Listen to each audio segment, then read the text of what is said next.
Fi żjara lil klabb tal-Boċċi ta' Ħalaxaq, il-Prim Ministru Robert Abela adda l-messaġġ lil proġetti fil-qalba tal-komunitajiet li għamlu differenza fil-ħajja soċjali u kulturali tar-residenti se jibqgħu jsibu l-appoġġ tal-Gvern.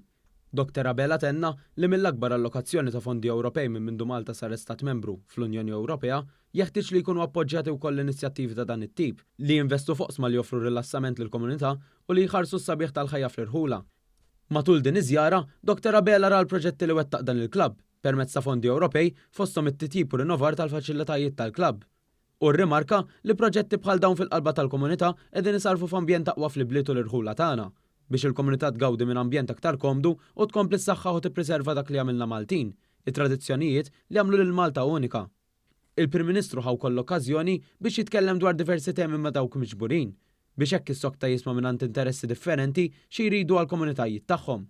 F'dan il-każ, bil-proġett li wettaq fil-klabb tal-Boċċi ta' Ħalaxaq saħħaħ l-identità kulturali u tal-isport tradizzjonali tal-lob tal-Boċċi. Fil-fatt biex xogħlijiet li twettqu, dawk li jiffurmaw parti minn dan il-klabb jistgħu jipprattikaw dan l-isport kemm fis-sajf kif ukoll fix-xitwa permezz ta' pergola li tipproteġi lil plejers mill-elementi.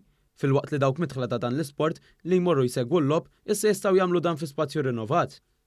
Il-Prim Ministru tenna li huwa għalhekk il-ħidma favur Malta ma taqta' xejn biex ikunu l-Awċin u l-Maltin li jaħsdu l-frott tar-riżultati li jikseb dan il-Gvern.